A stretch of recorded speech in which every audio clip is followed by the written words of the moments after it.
The conductor's baton hangs frozen mid-air, his tuxedo jacket draped over an empty chair that hasn't been moved in 16 years. Tonight, as every October 13th, the Orpheum Theater's stage lights illuminate nothing but dust motes dancing where an entire orchestra once sat, their instruments abandoned exactly where they left them the night they all vanished without a trace. October 13th, 2024 to 11:47 p.m. Elena Vasquez presses her security badge against the theater's side entrance, the familiar beep echoing through the empty corridor. 16 years of working nights at the Orpheum, and she still feels the weight of this particular evening settling into her bones like arthritis. The anniversary always brings them curiosity seekers, ghost hunters, the occasional grieving family member who never got answers. She adjusts her flashlight and steps into the lobby, her footsteps muffled by the burgundy carpet that's seen better decades. The Orpheum Theater has been closed to the public since 2008, but Elena knows every creak of its aging bones, every shadow cast by the ornate chandeliers that haven't been properly lit in years.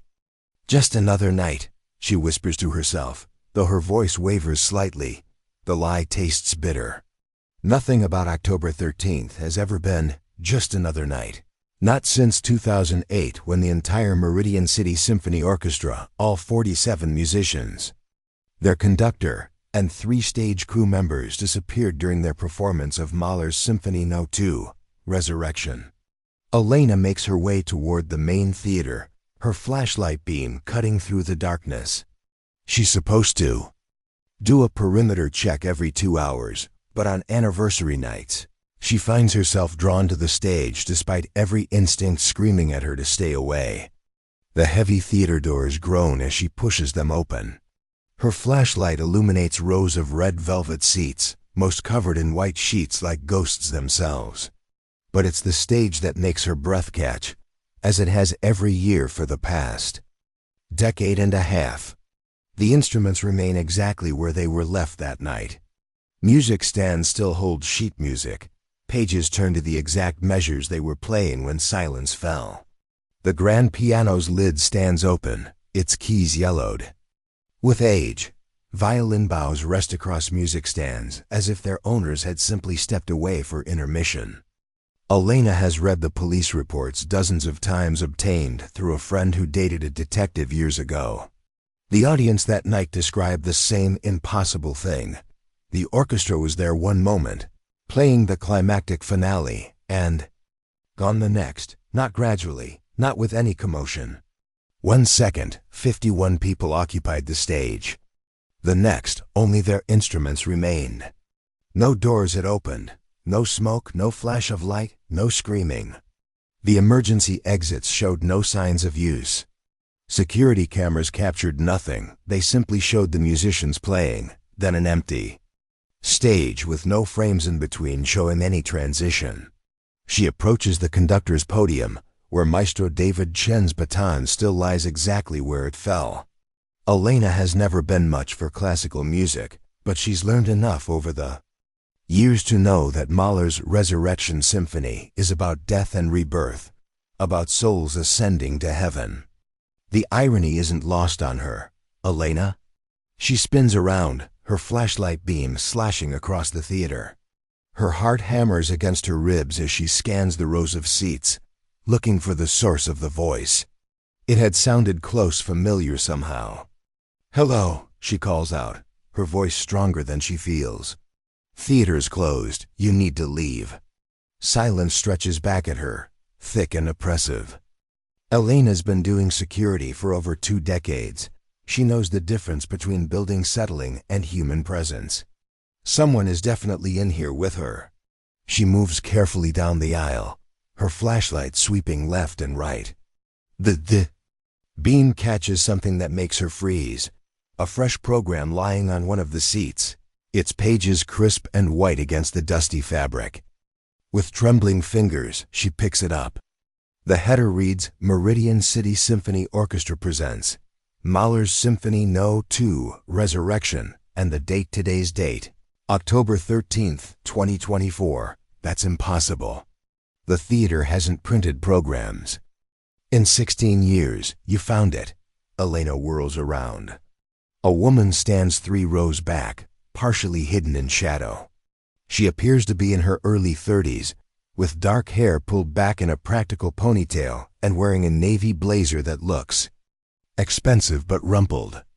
"Ma'am, you can't be in here," Elena says, though her voice comes out weaker than intended. "This is private property." The woman steps into the light, and Elena sees her face clearly for the first time. She's pale, with dark circles under her eyes that speak of too many sleepless nights. More unsettling are her eyes themselves. They hold the intensity that makes Elena want to step back. "My name is Dr. Sarah Chun," the woman says. "Maestro David Ching was my father." Elena's flashlight wavers. She knows that name from the reports, from the newspaper clippings she's collected over the years. David Chun, 43. At the time of his disappearance, left behind a wife and teenage daughter. "I'm sorry for your loss," Elena manages, though the words feel inadequate. "But you still can't be here." "The theater is closed, yes, you mentioned that." Sarah takes another step closer. "But I think you'll want to hear what I have to say. Because 16 years ago tonight, 51 people didn't just vanish from this stage." Elena waits, knowing she should escort this woman out but unable to move. Sarah's voice drops to barely above a whisper. "They were taken.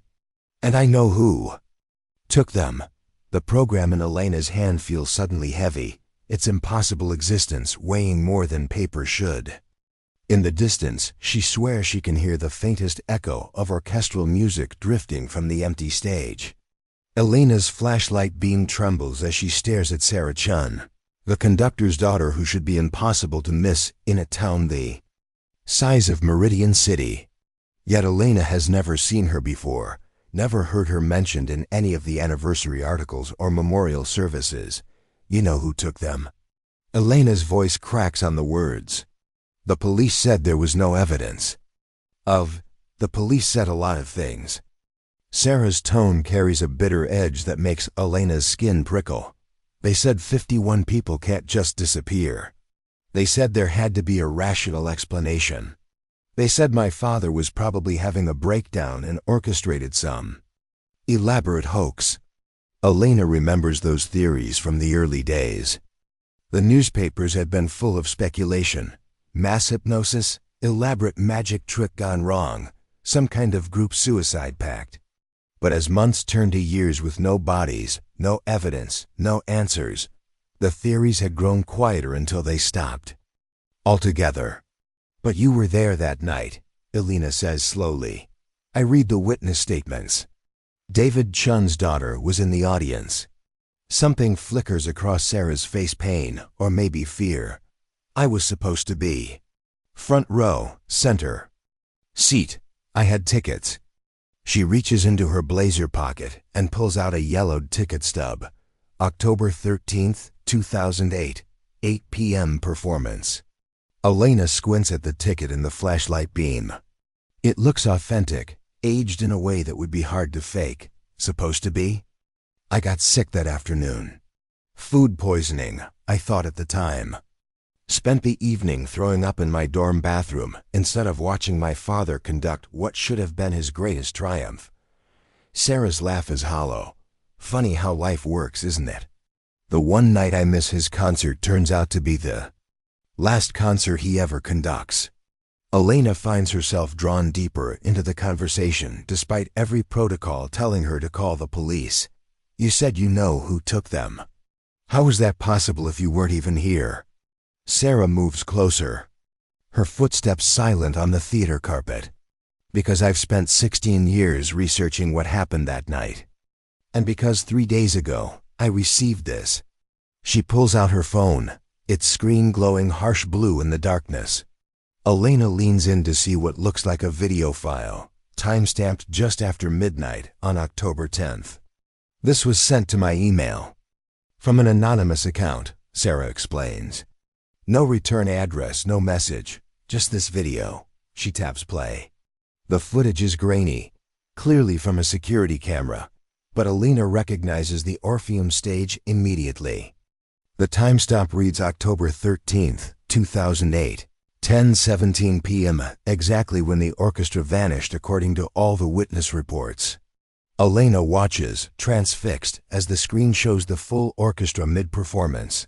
Maestro Chun's baton moves in fluid arcs, his face animated with the passion she remembers from the old newspaper photos.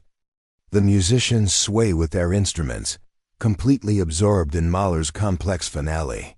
Then, between one frame and the next, they're gone.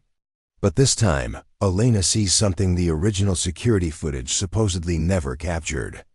In the millisecond between the orchestra being there and the stage being empty, there's a flicker like a heat shimmer or the air distorting above hot pavement. Do you see it? Sarah whispers. Elena nods, her throat too tight to speak.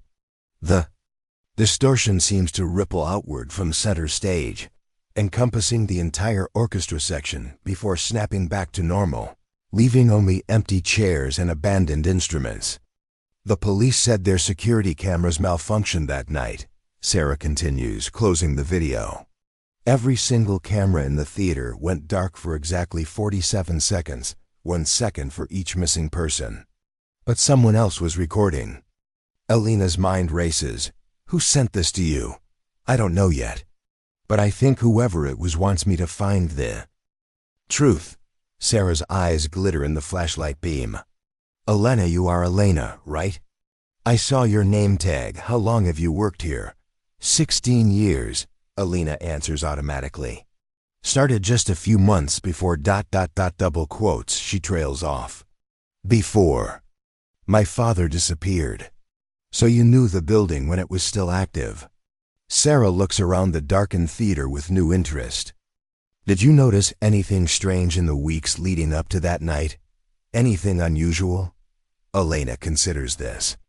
She's thought about that question countless times over the years, turning over every memory from those final weeks when the Orpheum still hosted regular performances.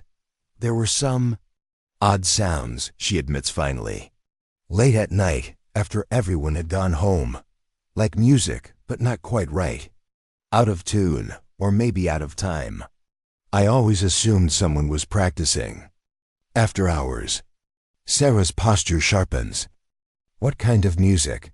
Classical, I think. But it sounded wrong somehow, like it was being played backward or underwater. Elena shakes her head. I reported it to my supervisor, but we never found anyone in the building. How often did this happen? Maybe a dozen times over the month before the concert. Always late after midnight usually. And always from the direction of the stage. Sarah pulls out a small notebook and writes something down. Elena notices her hands are shaking slightly. Sarah, Elena says gently, what aren't you telling me? Because you seem less surprised by all this than someone should be. For a moment, Sarah's carefully controlled composure cracks. Elena sees the frightened daughter underneath the determined investigator. Because this isn't the first time, Sarah whispers. 3 years ago, the Wichita Philharmonic. 17 musicians vanished during rehearsal. 2 years before that, a string quartet in Portland disappeared from a recording studio. Same pattern, there one moment, gone the next, instruments left behind. Elena feels the blood drain from her face. You think it's connected? I think someone or something has been hunting orchestras for years, and I think they're not finished. Sarah's voice grows urgent. Elena, I need to get onto that stage. I need to examine the instruments more closely. I can't let you do that. It's a crime scene, a 16-year-old cold case that the police have officially closed. Sarah's eyes blaze with desperation. Please, my father is out there somewhere, and I think I'm the only one who can find him. Elena stares at this young woman who carries her grief like armor, who spent over half her adult life chasing shadows and impossible theories. She thinks about her own 16 years of walking these halls, of feeling the weight of unanswered questions pressing down on her with each anniversary that passes. 5 minutes, Elena says finally. But if anyone shows up, we were never here. Sarah's smile is fierce and grateful. Thank you. As they make their way toward the stage, Elena can't shake the feeling that she's just made a decision that will change everything. Behind them, in the darkness of the theater seats, the mysterious program rustles in a breeze that shouldn't exist in this sealed building. And from somewhere far above them, drifting down through the theater's ancient ventilation system, comes the faintest sound of a violin playing a melody that Elena recognizes but can't quite place, a tune that seems to be calling them deeper into the Orpheum's secrets. The stage feels different when Elena steps onto it, not just because she's breaking protocol, but because the air itself seems to hum with an energy that makes her teeth ache. Sarah follows close behind, her phones flashlight joining Elena's beam to cast dancing shadows across the abandoned instruments. Don't touch anything, Elena warns, though she's not sure why. After 16 years, whatever evidence might have existed has long since been catalogued and dismissed. Sarah nods but moves directly to her father's podium. The conductor's baton lies at an odd angle, as if it had been dropped mid-gesture. She crouches down, studying it without picking it up. He was left-handed, she murmurs. But the baton fell to his right side. He would never have dropped it that way naturally. Elena watches Sarah work, noting how she examines each detail with scientific precision. What did you study in school? Acoustics and theoretical physics. PhD from MIT. Sarah stands and moves to the first violin section. I was supposed to follow in my father's footsteps, become a conductor. But after he disappeared, I couldn't bear to touch music anymore. Science seemed like the only way to find answers. Elena follows her toward the string section, where 4 violins rest on their stands like sleeping birds. The sheet music still shows Mahler's final pages, the notes seeming to writhe in the shifting light. Sarah, Elena says slowly, that sound. I mentioned the wrong music I heard before the disappearance. I just remembered something. It was always the same piece. Sarah freezes, her hand hovering over one of the music stands. What piece? I don't know classical music well, but I heard enough rehearsals to recognize it. It was Mahler's Symphony, No. 2, the same piece they were performing when they vanished. The color drains from Sarah's face. Someone was practicing the exact piece, for weeks before, but practicing it wrong, like they were learning it backward. Or ... Go quotes Elena, struggles to find the words. Like they were trying to reverse it somehow. Sarah's breathing becomes shallow. She pulls out her notebook again, scribbling frantically. Acoustic resonance, she mutters. If someone wanted to create a specific harmonic interference pattern, they'd need to map the original frequencies first. I have no idea what that means. Sound is physics, Elena. Waves, frequencies, vibrations. Under very specific conditions, certain combinations of frequencies can create unusual effects. Sarah looks up from her notes. Have you ever heard of the Tacoma Narrows Bridge? Elena shakes her head. 1940. A suspension bridge in Washington state that collapsed because wind created the exact right frequency to match the bridge's natural resonance. The whole structure shook itself apart. Sarah's voice grows more animated, but that's destruction through sound. What if someone figured out how to use resonance for something else entirely? Like what? Sarah doesn't answer directly. Instead, she moves to the grand piano and points to its open lid. Look at the strings. Elena leans closer with her flashlight. The piano strings appear normal at first glance, but as the light hits them at different angles, she notices something odd. They're all perfectly tuned, Sarah says. After 16 years of temperature changes, humidity settling these strings, should be wildly out of tune, but they're not. Elena's scalp prickles. That's impossible. Unless someone's been maintaining them, or unless they're not quite normal strings anymore. Sarah pulls out her phone and opens what looks like A frequency analysis app. I need you to keep your flashlight steady. She holds the phone near the piano strings and taps the screen. Alina watches as colorful wavelengths begin dancing across the display. What are you doing? Measuring residual harmonics.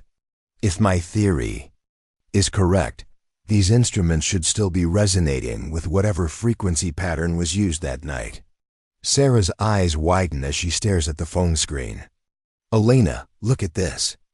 The display shows a complex waveform, but what catches Elena's attention is the timestamp in the corner. The frequencies are being measured in real time, which means the strings are actively vibrating despite no one touching them. They're still playing, Elena whispers, not just playing. They're broadcasting. Sarah moves quickly to the violin section, holding her phone near each instrument. Everyone shows the same impossible reading strings vibrating in perfect harmony. Despite decades of abandonment, broadcasting to what? Sarah's face goes pale as she checks her phone's readings again. I think they're broadcasting to wherever my father and the others were taken. These instruments are still connected to them somehow. Elena feels the theater's temperature drop several degrees, though she knows that's impossible. Connected how? Quantum entanglement. If someone managed to create a resonance field that could transpose matter from one location to another using sound waves. Sarah's voice trails off as she realizes how insane she sounds. You're talking about teleportation. I'm talking about theoretical physics that shouldn't be possible with current technology. But Alina, what if it is possible? What if someone's been perfecting this technique for years, using orchestras as test subjects? Elena remembers the video Sarah showed her, the heat shimmer distortion that consumed the entire orchestra in a single frame.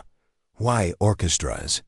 Think about it. Perfect harmony, precise timing, dozens of people creating complex frequencies in unison. If you wanted to test a sound-based transportation system, you'd need subjects who could produce exact acoustic conditions on command. The implications make Elena's stomach lurch. They're using musicians as, what, guinea pigs, or worse. Sarah's voice drops to a whisper. What if they're not just testing the technology? What if they're building something that requires a continuous supply of perfectly trained musicians? Before Elena can respond, the sound they've both been hearing finally becomes clear enough to identify. Drifting down from somewhere high above the stage, a violin plays the opening measures of Mahler's Resurrection Symphony, but the melody is inverted, played in reverse, as if the music itself is trying to undo what happened 16 years ago. Sarah grabs Elena's arm. We need to get to the roof, now. Why? Because that's not a recording or some atmospheric phenomenon. Someone is up there, playing my father's symphony backward. Sarah's grip tightens. And I think they're trying to open whatever doorway brought the orchestra back. Elena stares. At the stage around them, at the instruments that shouldn't be able to vibrate, at the impossible program that appeared from nowhere, at the video that shows her theater experiencing something that defies every law of physics she thought she understood. Sarah, she says quietly, what if your father and the others aren't missing? What if they're still here, just displaced? Existing in some kind of acoustic pocket dimension? Sarah's eyes widen as the implications hit her. The reversed violin. Music grows louder, more insistent, and Elena swears she can hear other instruments joining in a phantom orchestra playing a song designed to tear holes between worlds. Then we need to hurry, Sarah breathes, because I think someone is about to bring them home. Elena leads Sarah through the theater's labyrinthine backstage passages, her security keycard opening doors that haven't been used in over a decade. The reversed violin music grows clearer with each flight of stairs they climb, joined now by what sounds like a full string section playing Mahler's Symphony in haunting retrograde. How do you know about all these passages? Sarah asks as they navigate a narrow corridor lined with dusty costume racks. 16 years of night security, you learn every corner. Elena's flashlight cuts through cobwebs that sparkle like broken glass, but I've never heard music from the roof access before. They reach a heavy fire door marked Roof Access, authorized personnel only. Elena hesitates, her hand on the push bar. Elena, Sarah says softly, if we're right about what's happening, we might be walking into something dangerous. Elena thinks about 16 years of wondering, of carrying the weight of an impossible mystery through endless lonely nights. I need to know, she says simply, and pushes the door open. Cold October air hits them like a slap. The Orpheum's roof is a maze of AVEC units, old chimneys, and satellite dishes, all bathed in sickly yellow light from the street lamps below. But it's the figure standing near the roof's edge that makes both women freeze. A man in an expensive overcoat stands with his back to them, playing a violin with fluid, practiced movements. The instrument gleams silver in the artificial light, and Elena realizes with growing unease that it's not reflecting the street lamps. It's glowing with its own cold luminescence. Professor Kellerman, Sarah breathes. The man stops playing mid-note and turns slowly to face them. He's in his 60s, with silver hair and sharp features that might once have been handsome but now carry a predatory edge. His smile reveals too many teeth. Sarah Chun, he says, his voice carrying a slight accent that Elena can't place. You received my video. You sent it? Sarah's hand moves instinctively toward her phone. Who are you? Dr. Marcus Kellerman. I taught theoretical acoustics at Berkeley for 30 years before my retirement. He cradles the violin like a beloved pet. Your father was one of my most promising students, back when David was still exploring the boundaries between music and science. Elena feels the pieces clicking together with horrible clarity. You knew her father before the disappearance. Oh, I did more than know him. I recruited him. Kellerman's smile widens. The Meridian City Symphony was my masterpiece 51 of the most acoustically sensitive musicians I could find. Trained to play with mathematical precision. Perfect subjects for my research. Sarah's face goes white. You killed them. Killed? Kellerman laughs, a sound like breaking crystal. My dear girl, I liberated them. Do you have any idea what lies beyond the frequency barriers that bind us to this dreary dimension? I've given your father and his colleagues access to realms of pure harmonic beauty that exist between the notes. Bring them back, Sarah says, her voice steady despite the tremor Elena can see in her hands. Bring them back? Kellerman raises the violin again. Why would I undo my greatest achievement? The resonance cascade I created that night opened doorways that had been sealed for millennia. Your father's orchestra now performs for audiences that exist as living music beings of pure acoustic energy that have waited eons to hear earthly harmonies. Elena's mind reels as she tries to process this. You're insane. Am I? Tell me, security guard, have you never felt it? The building singing to you late at night? The instruments calling across the dimensional barriers? Kellerman's eyes glitter with fanatic fervor. The Orpheum has become a tuning fork, resonating with the spaces between worlds. Every year on this anniversary, the barriers grow thinner. That's why you sent the video, Sarah realizes. You want me here. I want you to understand. Your father's work was incomplete when I took him. He never fully grasped the implications of what we were building together. Kellerman draws the bow across the strings, producing a note that makes Elena's bones ache. But you, Sarah, you have both his musical intuition and scientific training. You could perfect what he started. I'll never help you, won't you? Kellerman plays another note, this one somehow sharper, more painful. Even to save him? The air around them begins to shimmer, like heat waves rising from summer asphalt. Elena grabs Sarah's arm as the roof beneath their feet starts to vibrate. In rhythm with Kellerman's playing. What's happening? Elena shouts over the growing harmonic resonance. He's opening a doorway, Sarah yells back. The same frequency pattern he used 16 years ago. Through the shimmer, Elena sees shapes beginning to materialize, translucent figures holding instruments, their faces twisted in expressions of eternal performance. She recognizes the silhouette of a conductor, his baton moving in desperate, endless circles. Father. Sarah lunges forward, but Elena pulls her back. It's not him, Elena says, though her heart breaks at the pain in Sarah's voice. Look at their eyes.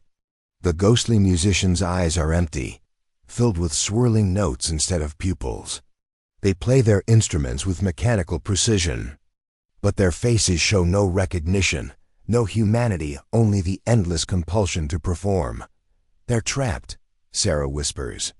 Not trapped, Kellerman corrects, his violin singing with increasing intensity. Evolved. They've become pure music, freed from the limitations of flesh and mortality.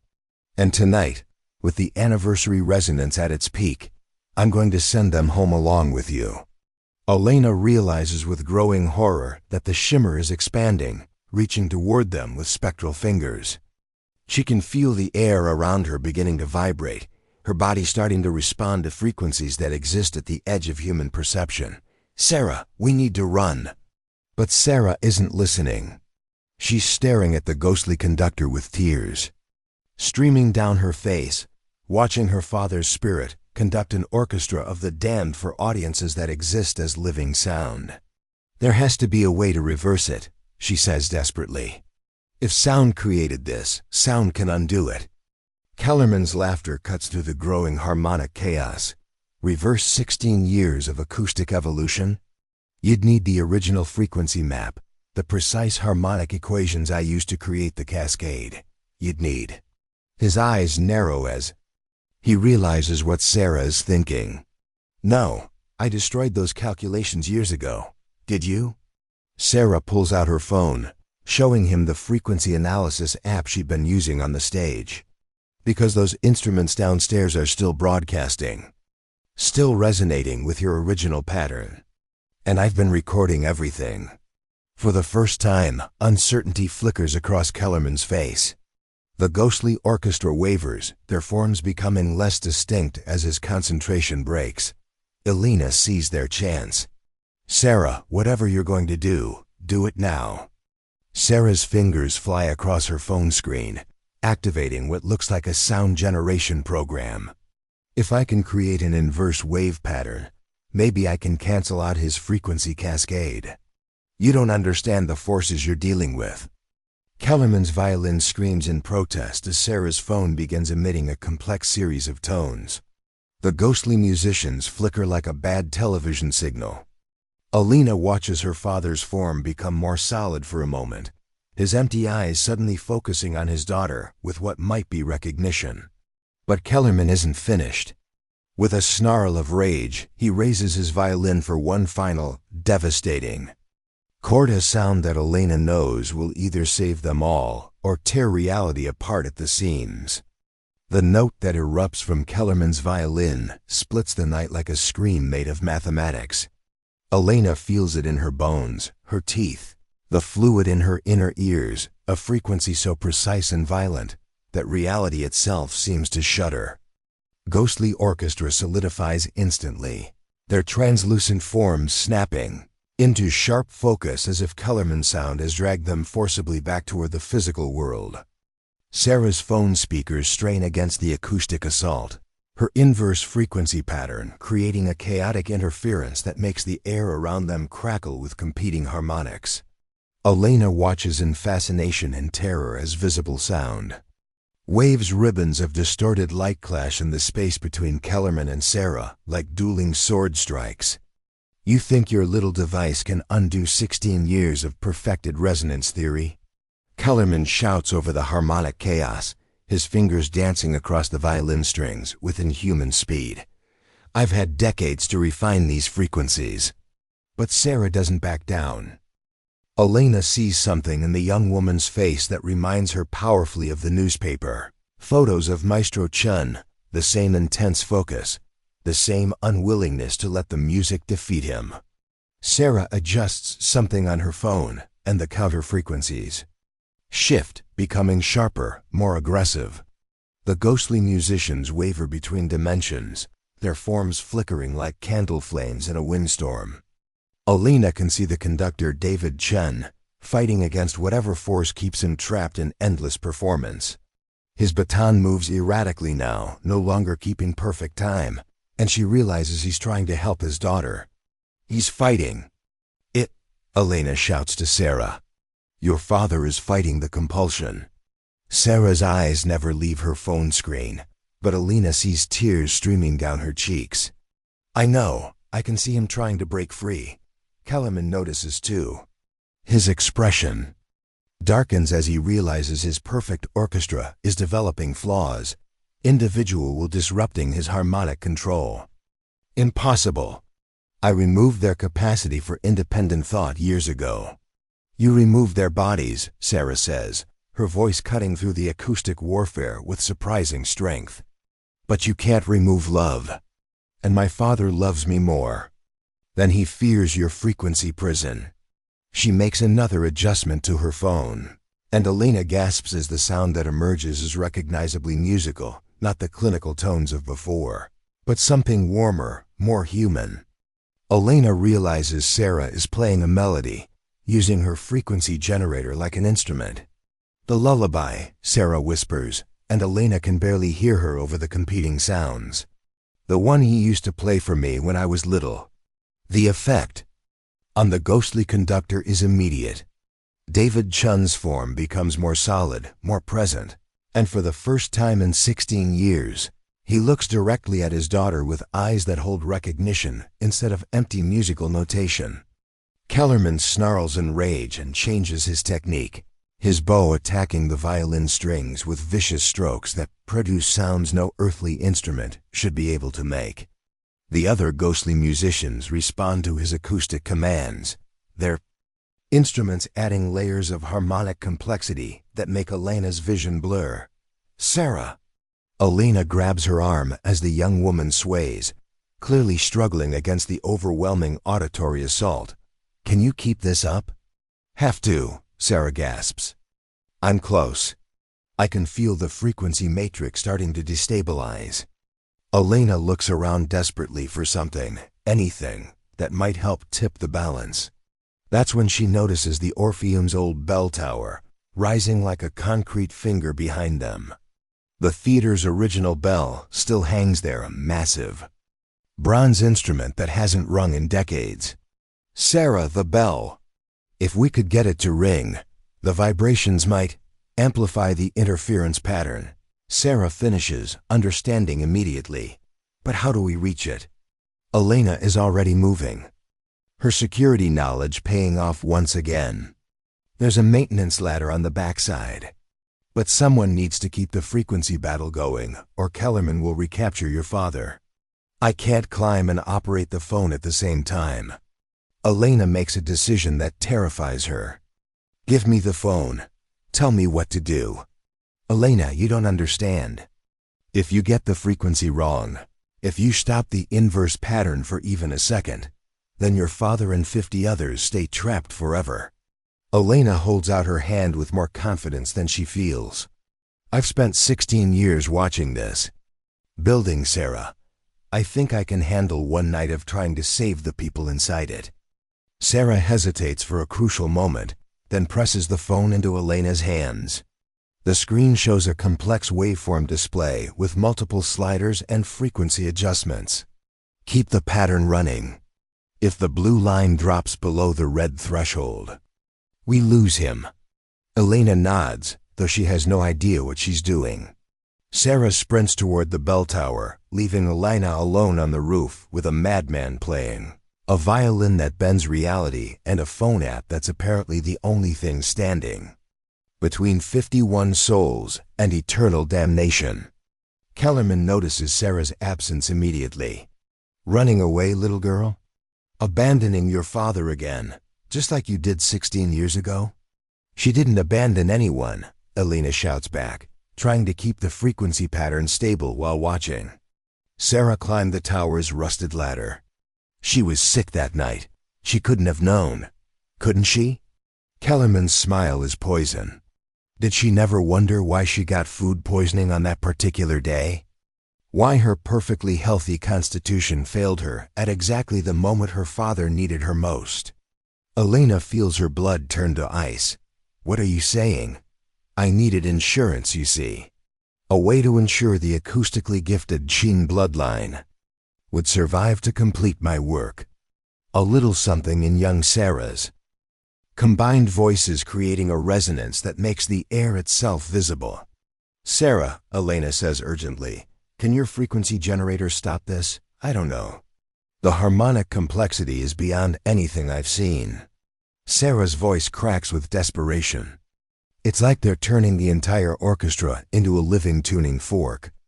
More resonance feeders emerge from the dimensional cracks, drawn by the acoustic beacon the converted musicians have become. Elena counts 20 now, then 30, their shadow forms growing more solid with each note they absorb. But it's Maestro Chun who breaks Elena's heart. The conductor stands at the center of his orchestra, his hands moving in familiar patterns as he directs their otherworldly performance. His face shows no recognition of his daughter, no awareness of the danger only. The compulsion to create perfect harmony, even if that harmony feeds monsters from beyond space. Father, stop! Sarah lunges toward him, but Kellerman grabs her arm. Don't interrupt the feeding, he hisses. If you disrupt their song now, the feeders will turn on us instead. Then what do? Kellerman's expression is grim. We run. And we hope they're satisfied with 51 meals. No. Elena steps forward, her voice cutting through the growing musical chaos. I won't let them take anyone else. These people have been trapped for 16 years. They deserve better than becoming food for shadow creatures. She turns to Sarah. Your father is still conducting them. His muscle memory, his training, it's stronger than whatever the feeders are doing to his mind. If we can reach him, make him remember who he is. How? Elena looks at the phone in Sarah's hands, then at the bell tower behind them, then at something she's just noticed, Kellerman's violin, lying forgotten where he dropped it when the feeders appeared. You said sound created this problem. And sound can solve it. Elena picks up the violin, ignoring Kellerman's protests. Your father taught you music before you switched to science, didn't he? Elena, I haven't played in 16 years. But you remember. I can see it in your face. Elena holds out the violin. Play something he taught you. Something from before all this madness started. Make him remember what music is supposed to be. Sarah takes the instrument with shaking hands. For a moment, Elena thinks she's going to refuse. Then Sarah raises the violin to her shoulder, positions the bow, and begins to play. The melody that emerges is simple, heartbreaking, a children's lullaby played with all the technical skill of a conservatory graduate, but with the emotional weight of a daughter calling to her lost father. Elena recognizes it as the same tune Sarah had tried to play through her phone earlier, but hearing it on actual strings, played by human hands with human heart, makes all the difference. The effect on the possessed orchestra is immediate. There, alien harmony falters as Maestro Chun's conducting becomes erratic. Elena can see him fighting against the feeder's influence, his love for his daughter creating cracks in their acoustic control. But the resonance feeders don't give up easily. They surge towards Sarah like a wave of living darkness, abandoning their other prey to silence the threat to their feeding song. Keep playing, Elena shouts, positioning herself between Sarah and the approaching creatures. I'll hold them off. With what? Sarah gasps, not stopping her performance despite the terror in her voice. Elena looks around desperately and spots something that makes her heart race with possibility. The Orpheum's old PA system control box, mounted on the wall near the roof access. If she can amplify Sarah's lullaby, broadcast it through the theaters. Speakers. Play louder, Elena yells, sprinting toward the control box. I'm going to turn you up to 11. She tears open the PA controls, hoping 16 years of facility maintenance has taught her enough about the building's systems. The switches and dials look ancient, but Alina can see they're still connected to the theater's main sound system. As she throws the master power switch, Sarah's lullaby suddenly booms across the entire theater complex, echoing through empty halls and abandoned stages. The resonance feeders recoil as if struck, their shadow forms writhing in apparent pain. It's working! Sarah shouts, her violin singing with renewed strength. They can't stand pure human emotion in music. Alina watches Maestro Chun's face as his daughter's amplified lullaby washes over him. For the first time in 16 years, recognition flickers in his eyes, not the empty notation of acoustic slavery, but the warm awareness of a father hearing his child's voice. But their victory might be short-lived. Alina can see more dimensional.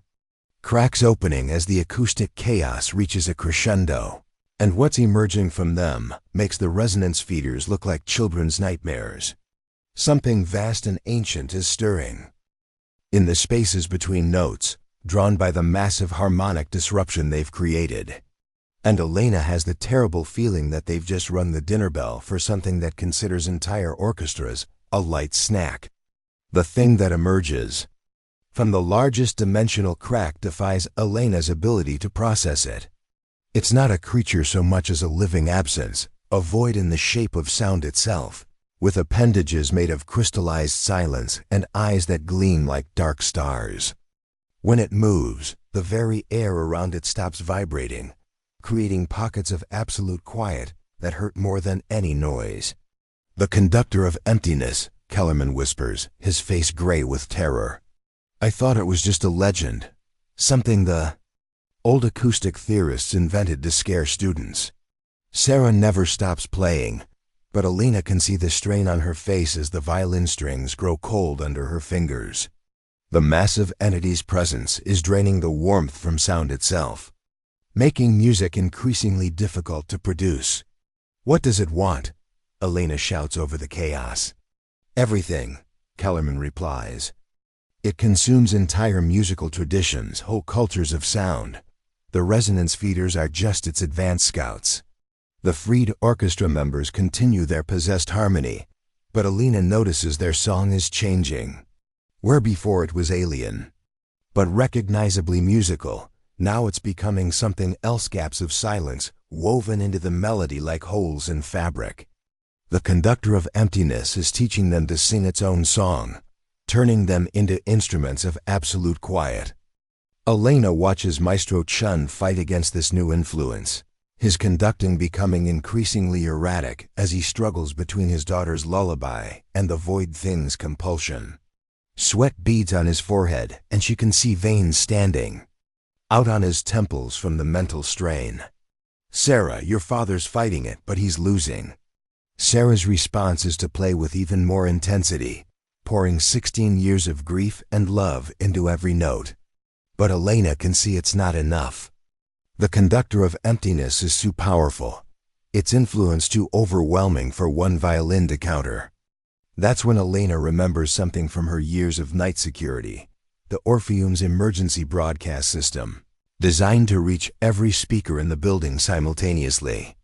If she can patch Sarah's violin into that network, I have an idea.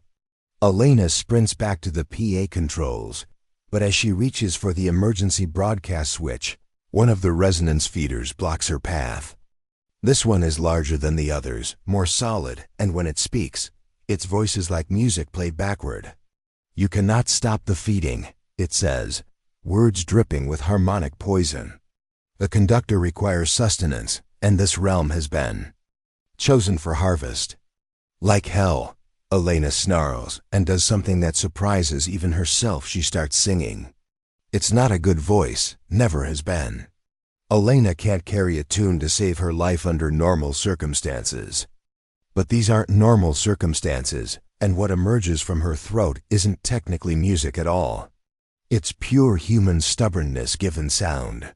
Off-key determination that crashes against the feeder's harmonic perfection like a brick through stained glass. The creature recoils, its form flickering with what might be confusion or disgust. Elena's terrible singing creates interference patterns in its acoustic structure, disrupting its ability to maintain cohesion. "Elena," Sarah calls out, understanding immediately. "Keep it distracted." Elena has never been more embarrassed or more proud of her voice as she belts out an off-key rendition of Amazing Grace, her tone-deaf enthusiasm creating chaos in the feeder's frequency matrix. Behind her, she hears Sarah's violin soar to new heights, taking advantage of the distraction to weave her lullaby into something more complex, more powerful. But the conductor of emptiness isn't impressed by Elena's musical rebellion. It raises what might be arms, and suddenly the rooftop is filled with predatory silence, not just the absence of sound, but an aggressive quiet that seeks to consume every vibration. Elena feels her voice being strangled in her throat. Sarah's violin strings go dead under her bow. Even the city sounds from far below begin to fade as the entity's influence spreads outward like an infection of quiet. It's silencing everything. Sarah gasps, still trying to coax notes from her violin. If it succeeds, there won't be any sound left in the world to fight it. Elena's mind races. Sound created this problem. But what if the solution isn't more sound? What if it's the right kind of silence? She looks at Maestro Chun, still conducting his possessed orchestra despite the growing void around them. His movements are becoming more frantic, more desperate, and Elena realizes he's not just fighting the conductor's influence. He's trying to tell them something. His baton moves in patterns that don't match the music his orchestra is producing. Instead, his gestures seem to be tracing symbols in the air, mathematical equations written in the language of conducting. "Sarah, look at your father's hands." Sarah follows Elena's gaze and gasps. "He's showing us the inverse frequency formula, the exact pattern needed to cancel out the conductor's influence." "Can you read it?" "Music theory and physics, yes, I think so." Sarah squints at her father's desperate conducting. "But I'd need to play 17 different frequencies simultaneously to create the interference pattern he's describing." "The PIA system," Elena realizes. "If we can patch your violin into every speaker in the building, modulate the frequencies across different channels." But the conductor of emptiness has noticed their communication. It surges forward, its void form expanding to encompass more of the rooftop. Where its shadow falls, even the memory of sound dies. Elena can no longer remember what music sounds like, can barely recall the concept of noise itself.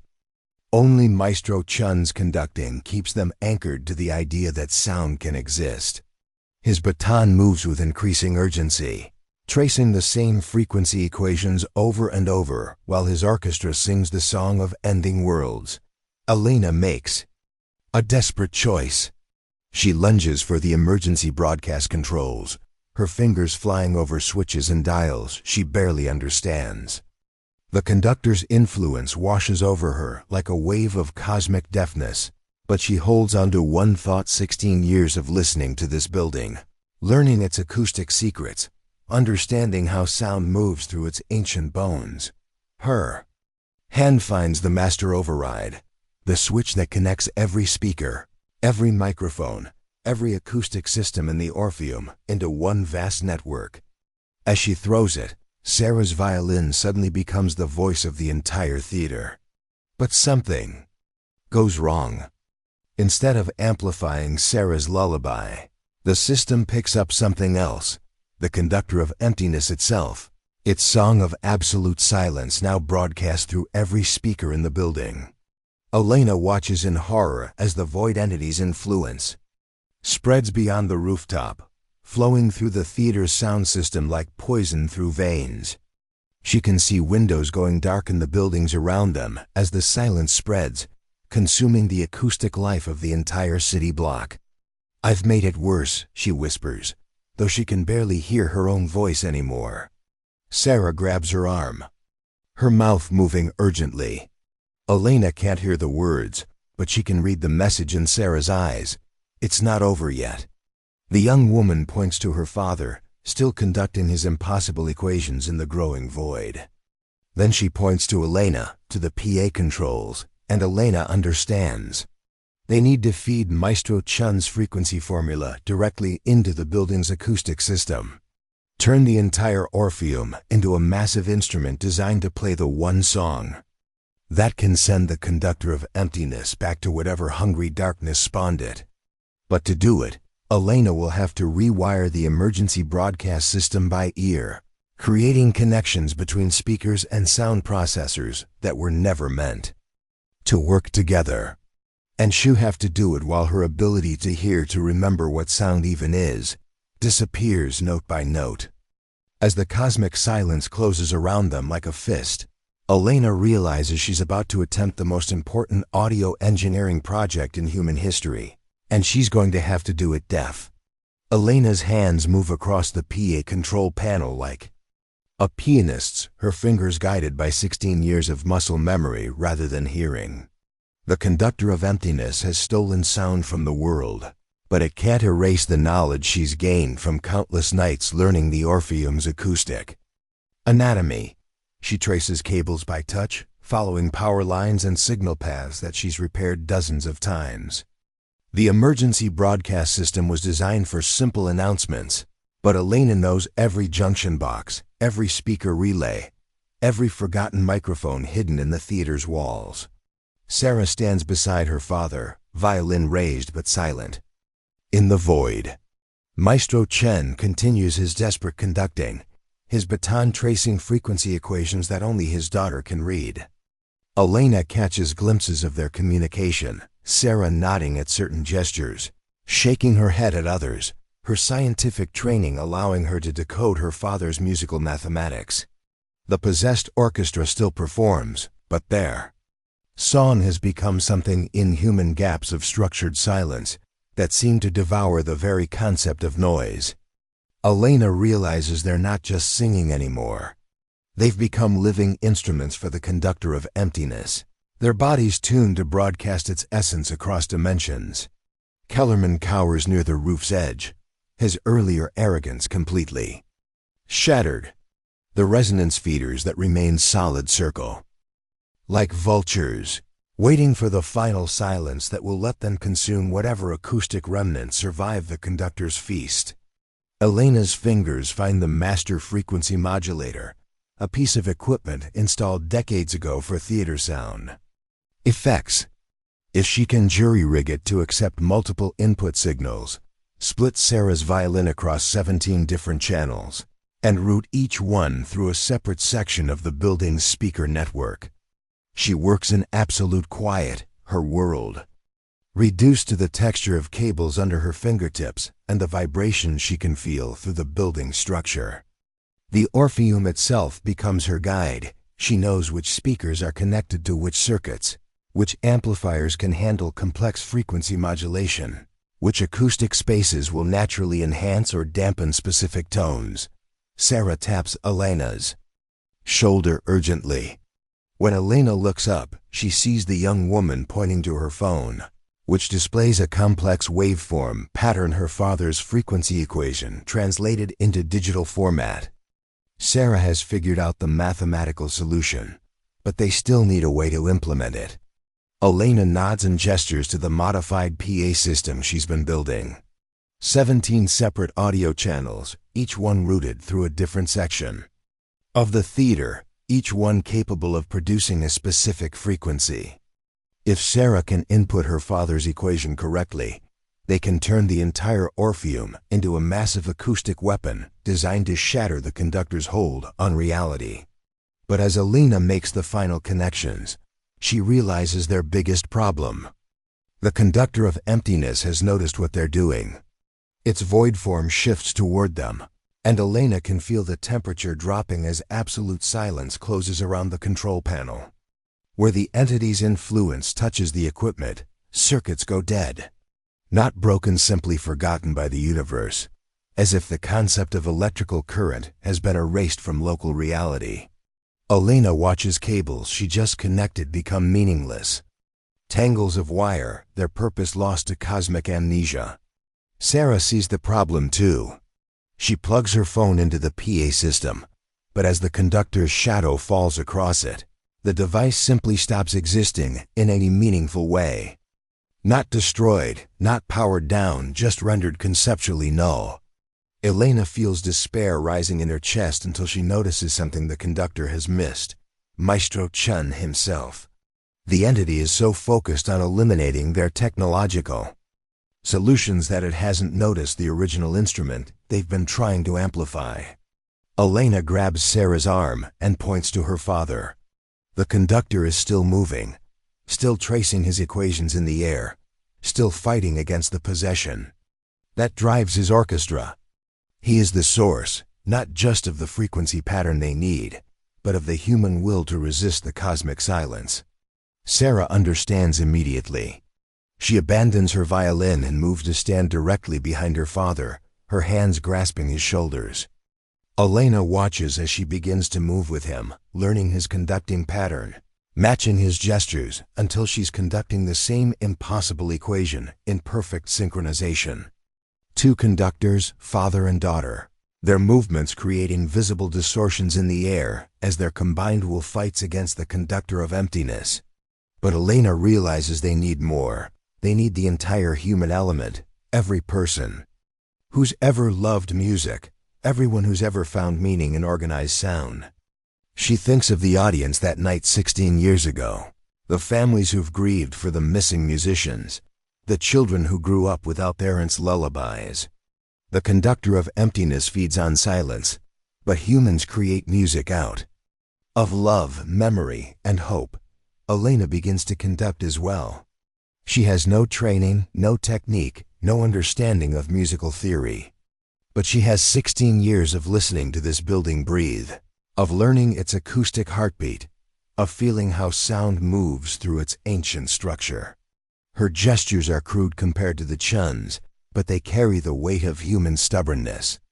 Same off-key determination that disrupted the resonance feeder earlier. One by one, the possessed orchestra members begin to falter in their void song. Elena can see awareness flickering in their eyes as three human conductors create interference. Patterns in the conductor's control.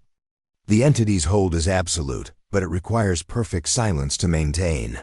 And humans are naturally imperfect, naturally resistant to cosmic order. The violinist who was first converted breaks free with a gasp that Elena feels rather than hears.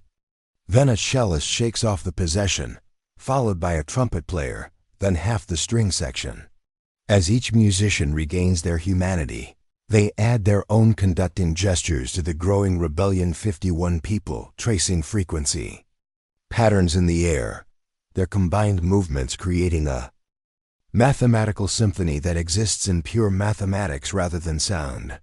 The conductor of emptiness reels backward, its form becoming less stable as the human resistance grows. Elena realizes they've found the one thing it can't consume: intent to create music, regardless of whether actual sound exists. But their victory creates a new problem. With the entity's control broken, the possessed musicians are free, but they're also 16 years displaced, standing at a rooftop in a reality they no longer understand, their minds still partially tuned to frequencies that exist between dimensions.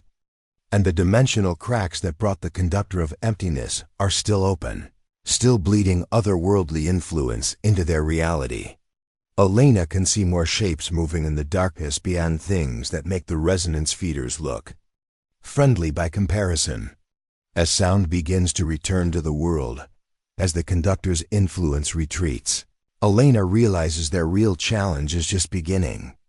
They've saved the orchestra, but now they have to figure out how to send 51 people home to a world that buried them 16 years ago. And they have to do it before whatever else lurks between dimensions decides to visit. The first sound Elena hears as her hearing returns is Maestro Chun's voice, cracked from disuse but unmistakably human. "Sarah? My daughter, is it really you?" But their reunion is interrupted by something that makes Elena's blood freeze, the sound of applause coming from the dimensional cracks, slow and measured, as if something vast and invisible has been watching their performance with great interest. Something that apparently enjoyed the show enough to want an encore. The applause echoes from every dimensional crack simultaneously, creating a stereo effect that surrounds the rooftop like an invisible amphitheater. Elena counts the rhythm slow. Measured, the kind of clapping reserved for standing ovations at the world's most prestigious concert halls. But there's something wrong with the timing, as if the applauder exists slightly out of sync with normal time. "Magnificent," says a voice that seems to come from everywhere and nowhere. "Absolutely magnificent. I haven't witnessed such a display of acoustic resistance in, oh, what's your measurement? Centuries?" Sarah never lets go of her father's hand, but Elena can see her scanning the dimensional cracks for the source of the voice. Maestro Chun looks bewildered, his mind still adjusting to linear time after 16 years of existing as living music. "Who's there?" Sarah calls out, her voice stronger than Elena expected. "Ah, the conductor's daughter. The one who inherited both the mathematical precision and the emotional resonance." The voice carries a hint of amusement, like a professor delighted by a particularly clever student. "I am what your limited acoustics might call the composer, the consciousness that writes the songs between worlds." Elena feels her skin crawl. If the conductor of emptiness was a predator, this thing sounds like its creator. "You sent the feeders," she accuses. "You've been hunting orchestras for years." "Hunting?" The composer laughs, a sound like wind chimes. "Made of crystallized time. My dear security guard, I don't hunt anything, I compose. Every disappearance, every acoustic anomaly, every impossible resonance, they're all movements in a symphony I've been writing for millennia." Kellerman, still cowering near the roof's edge, suddenly speaks up with the desperate clarity of a man trying to save his life. "I was working for you all along, wasn't I? My research, the frequency experiments, you were guiding me. Dr. Kellerman, my faithful first violin. Yes, your ambitious little theories were quite useful. Though I must say, your technique was rather heavy-handed. 16 years to create one proper dimensional breach. I've seen composers work faster with stone chisels." Elena watches the freed orchestra members clustering together, their faces showing the confusion of people who've awakened from the world's longest dream. They're solid now, fully present in normal reality, but she can see the otherworldly knowledge still flickering in their eyes. "What do you want?" Sarah demands. "Want? I want what every composer wants to complete my masterpiece." The voice grows more animated, more passionate. "Do you understand what you've accomplished here tonight? You've created a bridge between dimensional frequencies that allows for true two-way acoustic travel. Not Kellerman's crude kidnapping technique, but actual harmonic transportation." Elena doesn't like where this is going. Meaning what exactly? Meaning I can finally bring my orchestra home. The dimensional cracks begin to widen, and Elena hears something that makes her breath catch music drifting through from the other side. Not the alien harmonies of the resonance feeders or the void song of the conductor of emptiness, but achingly beautiful symphonic pieces played by instruments that don't exist in earthly physics. "My musicians," the composer continues, "have been composing in the spaces between realities for eons, perfecting forms of music that can only exist in mathematical abstraction. But what good is a symphony if no one can hear it? Tonight, thanks to your breakthrough, I can finally bring their music to an audience that has ears to appreciate it." Through the largest dimensional crack, Elena sees them figures that might once have been human, but have evolved beyond physical limitation. They play instruments made of light and crystallized mathematics, their music creating visible patterns in the air that hurt to look at directly. "They're beautiful," Sarah whispers, and Elena realizes with horror that the young woman is being seduced by the otherworldly symphony. "Sarah, don't listen," Elena warns, but she can hear the longing in her own voice. "The music is incredibly Beautiful, more perfect than anything human ears were meant to process. Of course they're beautiful, the composer says warmly. They've had eternity to perfect their art, and now, with your frequency bridge established, they can perform for Earth's acoustic evolution. Think of it as ... aggressive musical education. Elena understands now. You're going to replace human music entirely, turn everyone into those things. Replace? Such a crude term. I prefer elevate. Your species shows remarkable potential for harmonic development. With proper guidance, every human could become a living instrument, capable of producing sounds that exist in multiple dimensions simultaneously. Maestro Chun finally speaks, his voice hoarse but determined. And if we refuse? Refuse? The composer sounds genuinely puzzled. My dear conductor, you've already experienced what I offer. 16 years of perfect performance, of music freed from the limitations of flesh and temporal existence. Didn't you find it ... liberating? I found it hell, Chun says simply. Music without choice, without emotion, without the imperfections that make it human. You turned us into wind-up toys. Kellerman's crude implementation, I assure you. My methods are far more ... artistic. Elena sees the composer's true orchestra beginning to emerge from the dimensional cracks, dozens of evolved musicians whose very presence warps local reality. Where they step, the rooftop begins to change, becoming more acoustically perfect, but less recognizably earthly. Sarah, Elena says urgently, your frequency generator, can you reverse what you did? Close the bridges? Sarah looks torn between fascination with the otherworldly music and loyalty to her father. I think so. But it would require destroying the harmonic matrix completely. Anyone still partially connected to the other dimension would ... would die, Maestro Chun finishes. Is that what you're asking of us, Elena? Elena looks at the 51 musicians who've been given a second chance at life, then at the approaching cosmic orchestra that wants to remake humanity in its own image. The choice seems impossibly cruel: sacrifice the people she's fought to save, or watch them become the instruments of Earth's acoustic transformation.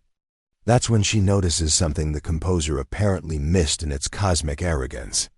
The freed orchestra members aren't just clustering together for comfort. They're positioning themselves in formation. Instrument sections grouping naturally. Musicians taking their familiar places. Maestro Chun unconsciously moving to the center where his podium should be. 16 years of forced performance has given them something the composer's perfect musicians lack: the ability to play together by pure instinct, to create harmony not through mathematical precision, but through shared human experience. Sarah, Elena says quietly, what if we don't try to close the bridges? What if we use them? Sarah's eyes widen as she understands. Fight fire with fire. Use the composer's own frequency network against him. Elena turns to address the confused but determined orchestra. Ladies and gentlemen, I know you've been through hell. I know you're tired, confused, and probably want nothing more than to go home to families who think you're dead. But right now, you're the only thing standing between humanity and cosmic extinction. Maestro Chun steps forward, his conductors. Instincts overriding 16 years of traumatic displacement. What do you need us to play? Elena looks at the approaching otherworldly musicians, at the dimensional cracks spreading like fractures in reality itself, at the young woman who spent half her life trying to save her father. Play something they can't, she says. Play something human. Maestro Chun stands at the center of his reformed orchestra, without a podium, without a baton, with nothing but 50 years of musical experience and 16 years of cosmic perspective. His musicians arrange themselves by instinct. On the Orpheums, rooftop violins to his left, cellos to his right, brass behind. Winds scattered throughout in the familiar constellation that has guided symphonic performance for centuries. They have no instruments except Sarah's borrowed violin and Kellerman's. Abandoned one. No sheet music except what's written in their hearts. No concert hall except the space between dimensions where reality has grown thin enough for impossible things to happen. But they have something the composer's perfect orchestra lacks: scars. What can we possibly play against that? Whispers. The first violinist, a woman named Margaret, whose hands shake as she stares at the approaching cosmic musicians. Their otherworldly symphony grows louder, more complex, weaving patterns of sound that make geometry visible in the air. Something imperfect, Maestro Chen replies, his voice carrying the authority that once filled the Orpheum during rehearsals. Something broken. Something human. Elena watches the composer's musicians emerge fully from the dimensional cracks, beings of crystallized music who move with mathematical precision, their instruments producing frequencies that exist in colors humans have no names for. They're setting up for performance as well, arranging themselves in formations that hurt to look at directly. A battle of the bands, Elena murmurs, cosmic style. Sarah stands between the two orchestras, her phone in one hand and her violin in the other, the frequency bridge still active but flickering as the dimensional stress grows. Elena, I don't think the barriers can hold much longer. Whatever we're going to do, Maestro, Elena calls to Chun. What's the most human piece of music ever written? Chun considers this as his orchestra waits, their phantom instruments held ready despite having nothing to play them with. Around them, the composer's musicians tune up with sounds like stars being born. There is no such thing, Chun says finally. Every piece of music is human because humans wrote it. Every symphony is imperfect because humans performed it. That's not a weakness, it's our strength. The composer's voice resonates from the dimensional cracks with amusement. How touching. 51 musicians without instruments, preparing to face the mathematical perfection of universal harmony. This should be brief, but Elena notices something the cosmic entity has missed. The Orpheum itself is responding to the two orchestras. Presence. After 16 years of silence, the building's acoustic spaces are awakening, not just the stage, but every corner where music has ever been performed, every seat where an audience has ever listened, every wall that has ever echoed. With applause. You don't need instruments, Elena realizes, her voice carrying across the rooftop. You have the theater itself. Maestro Chun's eyes light up with understanding. 16 years we've been connected to this building's acoustics. We know every resonance, every echo, every way sound moves through its bones. He raises his hands, and Elena feels the Orpheum respond. The building becomes their instrument, air currents, their strings, structural beams, their percussion, the vast spaces between walls, their wind section. When Chun begins to conduct, the theater itself begins to sing. It's not pretty music. It's the sound of old wood settling, of wind through broken windows, of pipes creaking and foundations shifting. It's the accumulation of 16 years of emptiness, given voice lonely, off-key, full of missed notes and imperfect timing. It's heartbreakingly human.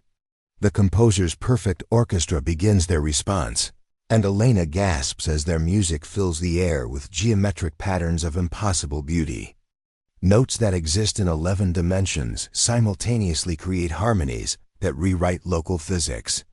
Their performance is flawless, mathematically pure, cosmically perfect. And it's utterly without soul. Elena watches the battle unfold. Cosmic perfection against earthly imperfection, mathematical precision against emotional honesty. The composer's musicians play with the accuracy of quantum mechanics, but Chun's orchestra plays with the weight of lived experience. Sarah joins her father's performance, her violin adding a melody that speaks of 16 years of grief, of lost lullabies and birthday songs that never happened. Her music isn't technically perfect, but it carries the story of a daughter who never stopped loving her missing father. One by one, the other musicians add their voices, not through instruments they don't have, but through the memories of every piece they've ever performed. Every audience they've ever moved. Every moment when music transcended mere sound to become something greater. The cellist Margaret plays the memory of her daughter's first recital. The trumpet player James performs his wedding march.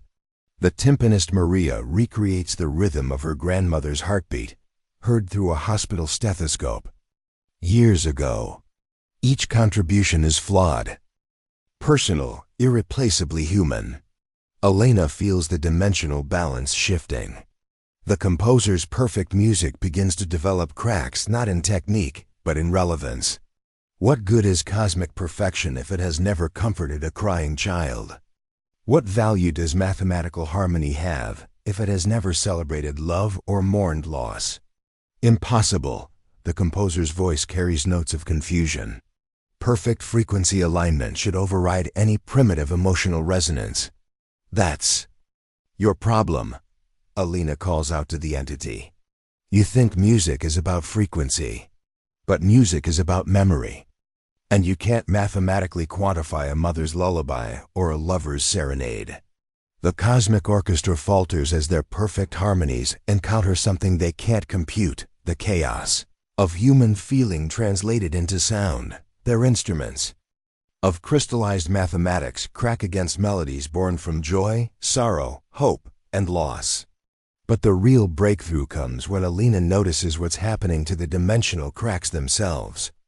Instead of remaining stable conduits between realities, they're beginning to resonate with the human orchestra's imperfect music.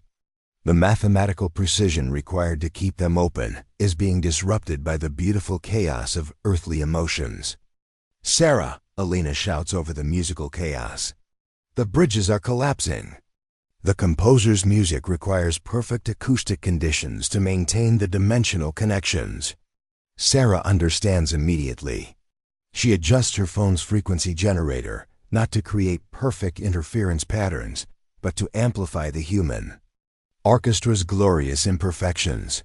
Every missed note, every slightly flat harmony, every beautifully flawed human moment becomes a weapon against cosmic precision.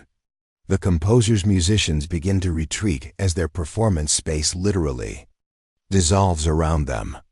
Without perfect acoustic conditions, their instruments of live-in mathematics cannot maintain coherence in Earth's chaotic reality. This isn't over. The composer's voice echoes as the dimensional cracks shrink. I will find another way to bring perfect music to your chaotic realm. Good luck with that, Elena replies. But you're going to have to get past every human who's ever hummed off-key in the shower, every child who's ever banged on pots and pans, every teenager who's ever played air guitar. We're a musically imperfect species, and we're proud of it. The last of the cosmic orchestra disappears as the dimensional bridges collapse, leaving only normal reality and the sounds of a city awakening to dawn. The Orpheum's rooftop returns to ordinary physics, though Elena swears she can still feel the building humming with contentment. Maestro Chun lowers his hands and his orchestra solid, present, and finally free breaks into spontaneous applause. They're home, truly home, in a world where music doesn't have to be perfect to be beautiful. Elena checks her watch. 6:47 a.m., October 14th, 2024. The anniversary is over. The mystery solved. The impossible made mundane through the simple act of choosing humanity over perfection. Sarah embraces her father, 16 years of separation dissolving in a moment of pure joy. Around them, 50 other musicians begin the complex process of returning to a world that buried them. But Elena knows they'll manage. They've survived. Cosmic perfection, ordinary human bureaucracy should be easy by comparison. As the sun rises over Meridian City, Elena Vasquez walks through the Orpheum Theater one final time as its night security guard.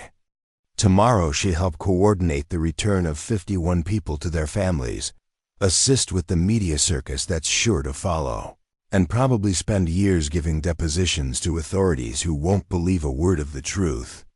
But tonight's work is done. The theater is no longer haunted by impossible music. The anniversary will never again carry the weight of unanswered questions.